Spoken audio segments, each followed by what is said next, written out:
स्वागत आहे. ही बघा झाड कशाचं आहे, ही कडुलिंबाचं झाड आहे. आणि हे कडुलिंबाचं झाड म्हणलं ना अगदी मुळापासून शेंड्यापर्यंत त्याचा आपल्या शरीराला भरपूर असं कडुलिंबाची भाजी तुम्हाला आयुर्वेदिक सांगते. आणि ह्याच्यापासून जे आपण जे बनवणार आहे ना ती एकदम आपल्या शरीराला उपयुक्त असं आपण त्याच्या औषध म्हणजे एक प्रकारचं औषध बनवणार आहे किंवा एक काढा बनवणार. आता ह्याचा तुम्हाला फायदा सांगते. असा फायदा आहे की ही कडुलिंबाचं झाड आहे ना, ही बघा ह्याची पानं घेतली ना, पहिली कशी लोक बघा ह्याच्या काड्या काढायच्या. मला दाखवते त्याच्या ह्या कडुलिंबाच्या का नाही ह्याच्या काड्या काढायच्या. हे काड्या काढून पहिली लोक ह्यानी का नाही दात घासायचे. आता काय आपण वापरतो कोलगेट, आणि ह्यानी का नाही दात घासायचे. दात इतकं मजबूत बळकट व्हायचं का नाही त्यावेळेस. आणि आत्ताचं बघा लवकर दात किडलं जातात आणि पडतात सुद्धा. तर ह्या कडुलिंबाच्या पाल्याने का नाही अगदी किती पण जुना असू दे, 2 वर्षाचा असू दे किंवा 3 वर्षाचा असू दे, गचकरण, खरूज, नाईटा ह्या कडुलिंबाच्या ह्यानी का नाही दूर होतं या. आता बघा काय काय जणांना आता पावसाळा चालू झाला की काय होतं, थोडे जरी वली कपडे राहिली का नाही की तिथं खाज व्हायला सुरुवात होती आणि तिथं नाईटा तयार होतो. कुणाला सतत पाण्यामध्ये काम असलं की त्या बोटांमध्ये का नाही आता चिखल्या पडलेल्या असतात, तर त्या चिखल्या थांबण्याचं काम करत असते. आणि सगळ्यात महत्त्वाचं म्हणजे कडुलिंब आहे का नाही ही पित्त दूर करण्याचं काम करत असते. तर आपल्याला ह्याचं का नाही एकदम मस्त असं औषध बनवायचं आहे खरूज, नाईटा आणि गचकरण का नाही घालवण्यासाठी. आता आपल्याला ह्याचा पाला घ्यायचा आहे, पण पाला कसा घ्यायचा, लय जुनाट पण घ्यायचा नाही आणि लय कावळा पण घ्यायचा नाही, मध्यम पद्धतीचा पानं घ्यायच्यात आपल्याला ह्या कडुलिंबाची. आणि ह्याच्यापासून आपल्याला एक छोटासा औषध तयार करायचं आहे घरगुती, कमी साहित्यामध्ये आणि एकदम कमी खर्चामध्ये. त्याला खर्च सुद्धा नाही. आणि दुसरी गोष्ट त्याच्यात ना इन्फेक्शन तर अजिबातच होत नाही. तर चला आता आपण ह्याचा पाला घेऊन जे आपल्याला खरूज नाही त्यासाठी जे औषध करायचं आहे का नाही त्याची सुरुवात करूया. लिंबाचा पाला घेऊन आता आपण आलेलो आहे. आता ही बघा आपल्याला का नाही स्वच्छ असं पाण्याने धुवून घ्यायचं आहे. आणि ह्याच्यापासून आहे का नाही 2 प्रकारचं काढं किंवा औषध असं बनवलं जाते. आता तुम्हाला सगळ्यात अगोदर एक माहिती सांगते की ह्याचा जे आपण जे रस काढणार आहे ना ह्याचा, ते ह्याला फक्त 2च वस्तू लागणार आहेत. एक म्हणजे लिंबाचा पाला आणि दुसरं म्हणजे एक तुरटी. आता ह्या तुरटीसुद्धा बरं आता हे आपल्याला का नाही स्वच्छ पाण्याने धुवून घ्यायचं आहे. आता ह्या जगामध्ये मी पाणी का नाही घेतलेलं होतं स्वच्छ, बघू शकता तुम्ही. एकदम मस्त असं हे धुवून घेतलेला आहे पाला. थोडासा नितळावायचा आहे आपल्याला. आता दुसरी एक माहिती सांगते तुम्हाला. ह्याचा काढा तयार करायचा आहे आपल्याला. काढा तयार करायचा आहे म्हणजे कसा काढा तयार करायचा, पोट साफ होण्यासाठी, पित्तासाठी आणि अगदीच परत कधीच पित्त होत नाही ह्यानी. ह्याची जर रोज पानं जर तुम्ही सकाळी खाल्ली ना उठल्या उठल्या, किंवा ह्याचा रस काढायचा, पाणी टाकून टाकून हा टिचून घ्यायचा आणि हे का नाही ही रोज अनुषापोटी प्यायचं, तुम्हाला पित्ताचं कसलंच होत नाही. आणि जर एवढा वेळ नसेल आपल्याला, आता आपल्याला म्हणजे बायकांना तर का नाही घरात तर सकाळी सकाळी तर कामं असतात, पोरांना शाळेला डबं द्यायचं असते तर किंवा कुणी कामाला जात असतं, त्यांची आवरावरी करायची असते, एवढा वेळ नसतो बायकांसाठी काढायला. मग आपल्या पटकन एवढी 4 पानं घेतली, स्वच्छ धुवून घ्यायची आणि पटकन अशी तोंडामध्ये टाकायचं. ह्याने तुम्हाला कसलं पित्त होणार नाही. पोट साफ होत नसेल तर पोट साफ होतं.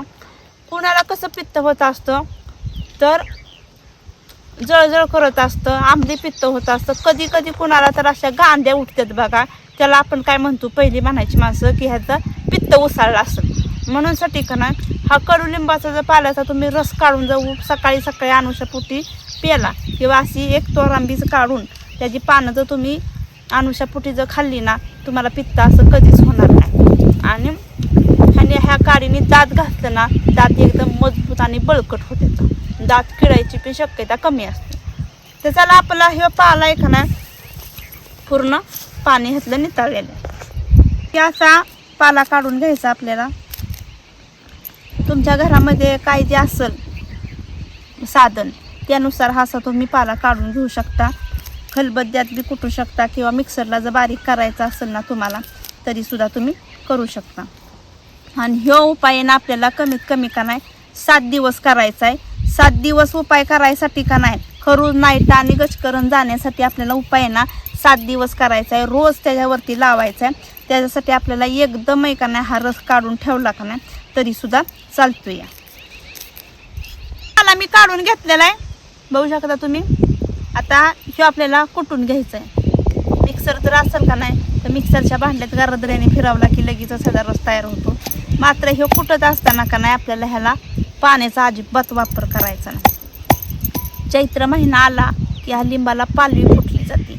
चैत्र महिन्यात का नाही गुढीपाडव्याचा सण असतो आणि त्या गुढीपाडव्याच्या सणाला का नाही ह्या कडुलिंबाचा पाला आणि एक त्याच्याबरोबर गूळ घेतात आणि ह्या चैत्र महिन्याच्या गुढीपाडव्या दिवशी का नाही ह्यो लिंबाचा पाला आणि गूळ खाल्ला जातो. का तर त्याचं वैशिष्ट्य असं म्हणजे वर्षभरातली जी आपली रोगराई असती ती शरीरातली आपली जावावी आणि येणारं वर्ष आपल्या शरीरासाठी चांगलं सुखाचं असावं ना, म्हणून ह्या त्या गुढीपाडव्या दिवशी का नाही आवर्जून ह्यो कडुलिंबाचा पाला आणि गूळ खाल्ला जातो.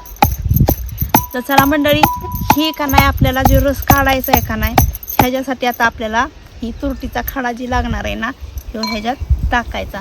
फक्त 2च वस्तू लागणार आहेत, कडुलिंबाचा पाला आणि तुरटी. आता ही मी सगळं टिसून घेते. एकदम बारीक असं ही कुटलेलं आहे. नुसती पानं आणि तुरटी ह्यानी सुद्धा ही पटकन बारीक होत नाही. वाटल्यास तुम्ही पाण्याचं 2-3 ठेपकट ह्याच्यामध्ये टाकलं का नाही की ही पटकन कुटलं जातं. या आता आपल्याला ही का नाही वस्त्रगाळ करून घ्यायचा आहे रस ह्याचा, म्हणजे आपल्याला काढायचा. आता ही चांगलं मी बारीक कुटलेलं आहे बघा. आता ह्यातनी आपल्याला रस काढून घ्यायचा आहे. रस काढताना लय पातळ काढायचा नाही. ते प्यायचं असेल का नाही तर पातळ काढायचा, मग त्यात पाण्याचा वापर जास्त करायचा. पण जिथं आपल्याला नाईट्यासाठी जी लावायचं आहे का नाही खरूच येतो त्याला नाईट लावायचं आहे, नाईटा गचकरणसाठी लावायचं आहे ना त्याला मात्र तो रस आहे ना घट्टच पाहिजे. पाण्याचा वापर कमी करायचा ह्याला. ही आपल्याला वस्त्रगाळ करायचं आहे म्हणून असं वाटीमध्ये हे आपल्याला ठेवायचं आणि हे आपण जे कुटलेलं मिश्रण आहे ना ते ह्याच्यावरती घालायचं आपण.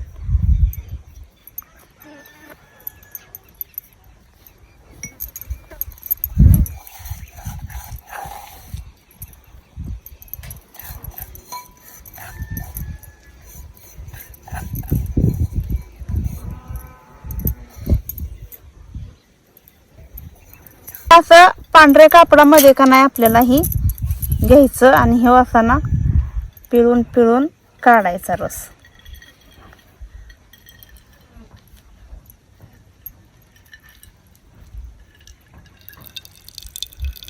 बघा असं वस्त्रगाळ केलं का नाही की चांगला असा घट्ट होतो. या आणि जर आपल्याला पित्तासाठी जर करायचं असेल का नाही ती मग काय तुम्ही आपली चहा प्यायची जरी गाळण नसली का नाही त्यांनी जरी गाळून घेतलं का नाही तरी चालतंय आणि त्याला वाईट जास्त पाण्याचा वापर करायचा.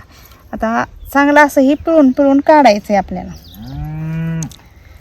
आता हे रस आहे ना आपल्याला 7 दिवस लावायचा आहे.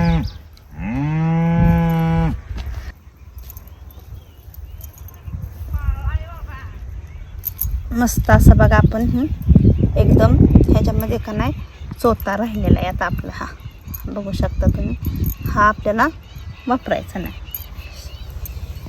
ही घट्ट असा निघलेला आहे का नाही, एकदम पातळ असा निघलेला नाही.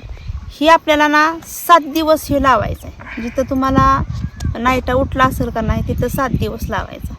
ही संध्याकाळी जर तुम्ही झोपताना लावलं ना तर लईच चांगलं आहे. संध्याकाळी काय करायचं, झोपायच्या टायमिंगला ही लावायचं. किंवा तुम्ही आता कधी कामावर जात असतात, लहान लेकरं शाळेत जात असतात, त्याच्या जायच्या अगोदर आहे का नाही तासभर जरी लावलं का नाही आणि गेलं कुठं तरी बी चालते. आता जिथं का नाही आपल्याला नाईटा असेल किंवा खरूज असेल ना त्या ठिकाणी हे आपल्याला ह्या पद्धतीने असं लावायचं. आता नाईटा म्हणलं का नाही की आग सुट्टी खास सुट्टी ह्या पद्धतीने जर तुम्ही लावलं आणि थोडंसं सुकवून दिलं का नाही की ही बरोबर ह्याची का नाही त्या जखमेवरती म्हणजे त्या नाईट्यावरती का नाही गारवा तयार होतोय. सुरुवातीच्या 1-2 दिवसात का नाही खास त्याची थांबल आणि नंतर का नाही हळूहळू ना तो चट्टा जायचं काम करत. 100 म्हणजे 100% का नाही ह्याचा आपल्या कडुलिंबाच्या पाल्याचा एकदम असा गुण आहे. तुम्ही 100% करून बघा. ठीक आहे नाही, तुम्ही जर असा रस काढला आणि आपल्या खरूज नाईट्याला गजकरणाला ही जर लावला ना तर तुम्हाला 7 दिवसात ह्याचा का नाही अगदी 100% का नाही गुण पाडलेला दिसेल. आणि पित्तासाठी ज्या पद्धतीने काढा करून सांगितलंय ना त्या पद्धतीने काढा करून जर तुम्ही जर पिला तर त्याला सुद्धा 100% पोट साफ होण्याला मदत होती आणि आपलं पित्त थांबतं, जळजळ होणं थांबतं आणि सगळ्यात महत्त्वाचं म्हणजे आपल्याला पचनक्रिया सुधारायचं काम ही करत असते. तर चला मंडळी, जर तुम्हाला आजचा ही व्हिडिओ जर आवडला असेल तर माझ्या व्हिडिओला लाईक करा, शेअर करा, सबस्क्राईब करा. आणि ही ना गजकरणासाठी औषध केलेलं कसं काय झालंय का नाही आवर्जून कमेंटमध्ये कळवा. चला भेटूया पुढल्या व्हिडिओमध्ये. तोपर्यंत धन्यवाद.